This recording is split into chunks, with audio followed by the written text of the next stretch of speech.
आज के लेक्चर में हम हूप स्ट्रेसेस पढ़ेंगे। इस लेक्चर में हूप स्ट्रेसेस जो हमारे जनरेट हो रहे हैं वो टेम्परेचर के कारण हो रहे हैं। हूप स्ट्रेसेस जो होते हैं उनका जो नेचर है वो टेंसाइल होता है और ये सर्कमफ्रेंशियल परिधीय स्ट्रेसेस होते हैं। हूप स्ट्रेसेस क्या होता है? जब आपने टेम्परेचर के कारण आपके इस केस में जनरेट हो रहा है। यहाँ पे इसका जो एग्जांपल हमने लिया है वो लिया है एक स्टील का टायर या रबड़ का टायर है, उसको हमको एक व्हील के ऊपर चढ़ाना है। तो व्हील का जो डायमीटर है वो थोड़ा ज़्यादा होता है, स्टील का जो टायर है उसका डायमीटर कम होता है। थोड़ा सा डिफरेंस होता है दोनों के डायमीटर्स में। तो स्टील के रिजिड व्हील का जो डायमीटर है उसको कैपिटल डी लिख दिया और टायर का जो डायमीटर है उसको स्मॉल डी लिख लिया क्योंकि वो छोटा है।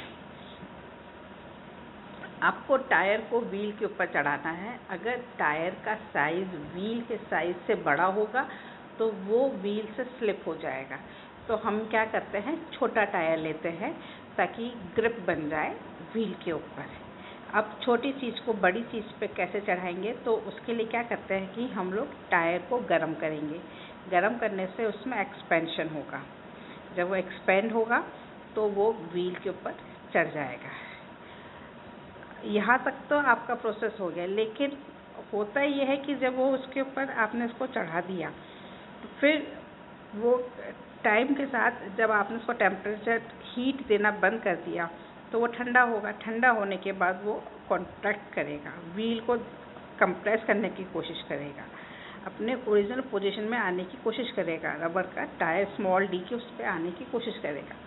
इसीलिए हम लोग रिजिड व्हील लेते हैं ताकि वो जब उसको क्रश करे तो वो क्रश नहीं हो। व्हील अपने पोजीशन को, अपने शेप को मेंटेन करे और रबर टायर जो है उस पर स्ट्रेसेस जनरेट कर देता है वो, और ये स्ट्रेसेस कहलाता है हूप स्ट्रेस। ये टेंसाइल स्ट्रेसेस होते हैं। स्टील का जो टायर होता है जिसका स्मॉल डी डायमीटर होता है तो इसकी इनिशियल लेंथ जो होती है वो होगी पाई डी, क्योंकि सर्कमफ्रेंशियल लेंथ जो डिस्टेंस है उसी को लेंथ बोलेंगे। तो पाई into small D will be the initial length of the tyre. इसको जब हम गर्म करते हैं तो इसको हम इतना ही गर्म करेंगे जितना कि हमें ज़रूरत है, फ्यूल का वेस्टेज नहीं होने देते। तो हम उसको कैपिटल डी जितना डायमीटर उसको बनाएंगे। तो कैपिटल डी डायमीटर बनाने के लिए उसके अंदर जो उसकी लेंथ हो जाएगी वो हो जाएगी पाई इंटू कैपिटल डी। अब आपको निकालना है स्ट्रेस होता है strain into modulus of elasticity. सबसे पहले ई निकालते हैं, ई यानी कि विकृति, स्ट्रेन कैसे निकलेगा? Change in length upon original length. तो चेंज इन लेंथ कैसे निकालेंगे? Final length minus initial length upon original length. तो फाइनल लेंथ कितनी है? Pi into capital D. Initial length कितनी है? Pi into small D. दोनों का डिफरेंस जो आएगा वो दे देगा चेंज इन लेंथ। और ओरिजिनल लेंथ कितनी है? Pi into small D. यहाँ पर हमने यही किया है विकृति निकालने के लिए।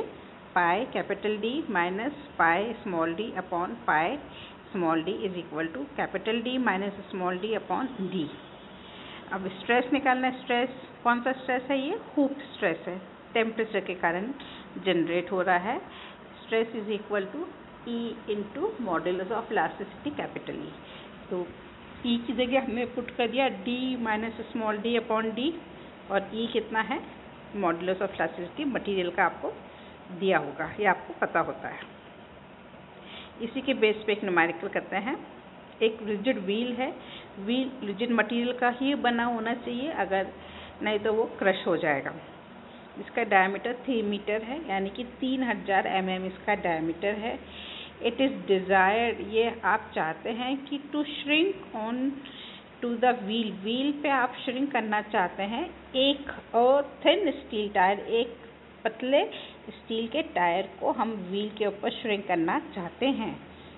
आपको निकालना है internal diameter of the tyre. Tyre का इंटरनल डायमीटर कितना होना चाहिए?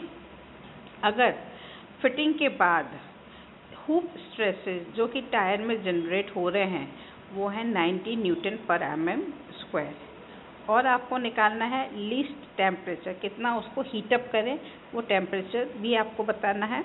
To which the tyre must be heated, जिसके ऊपर की टायर को आप हीट कर सके सो दैट कि वो व्हील के ऊपर चढ़ सके।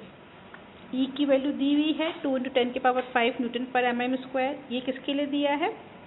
टायर की वैल्यू दी है। अल्फा दिया है 1.2 × 10⁻⁻5 पर डिग्री सेंटीग्रेड। पहला केस, डायमीटर निकालना है टायर का। पी स्ट्रेस जो होता है वो capital D minus small d upon D small into E है। वेल स्ट्रेस की जगह 90 पुट किया, कैपिटल D की जगह 3000 पुट किया, स्मॉल d की वैल्यू निकालनी है। ई की जगह 2 × 10⁵ पुट किया। तो जो हमने वैल्यूज़ निकाली हैं, स्मॉल d की वो आ रही 299.865। इनिशियल डायमीटर जो कैपिटल D था वो 3000 है, ये 2998.65 है। दोनों में डिफरेंस बहुत कम होता है, क्योंकि अगर बहुत ज़्यादा डिफरेंस होगा तो उसको आप हीटअप करके उसमें बहुत ज़्यादा टेम्परेचर हुक स्ट्रेसेस जनरेट हो जाएंगे। तो हम इतना डायमेंशन में डिफरेंसेस नहीं लेते हैं, वो कुछ mm में ही होता है। अब सेकेंड केस में हमको निकालना है इसका टेम्परेचर। टेम्परेचर निकालने के लिए हमने जो फॉर्मूला लिखा है वो है फाइनल लेंथ। फाइनल लेंथ कितनी है? Pi into capital D is equal to initial length. Initial length कितनी थी? Is equal to initial length plus expansion. Initial length जो थी वो थी pi into small d plus expansion. Expansion कितना होता है? किसी भी मटेरियल को जब हम हीट अप करते हैं तो उसका जो एक्सपेंशन होता है, फ्री एक्सपेंशन, वो होता है L अल्फा T। यहाँ पे आपने इसको फ्रीली एक्सपेंड होने दिया है तो आपको L अल्फा T लेना है।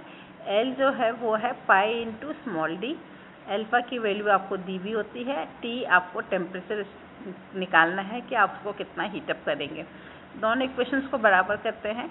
Pi into capital D is equal to pi small d plus pi d alpha T। तो आपने यहाँ पे वैल्यूज पुट करी, 1 plus alpha T is equal to capital D upon small d। फिर आपने लिखा alpha T is equal to capital D upon small d minus 1। इसको आप ऐसे भी लिख सकते हो, capital D minus small d upon D is equal to P upon E। ये कहाँ से आया? ये इधर से आया। जो फर्स्ट फॉर्मूला है हमारा P stress upon E is equal to capital D minus small d upon D। तो यहाँ से आपको ये फॉर्मूला मिल गया। अब आप D minus small d upon D की जगह क्या लिख सकते हैं? P upon E stress upon modulus of elasticity E। और T निकालना है तो T कितना हो गया? स्ट्रेस 90 है, अल्फा है 12 × 10⁻⁻5, E की जगह 2 × 10⁵ करेंगे तो T की वैल्यू आ जाएगी 37.5 डिग्री सेंटीग्रेड। T की वही यूनिट आएगी जो अल्फा की यूनिट है।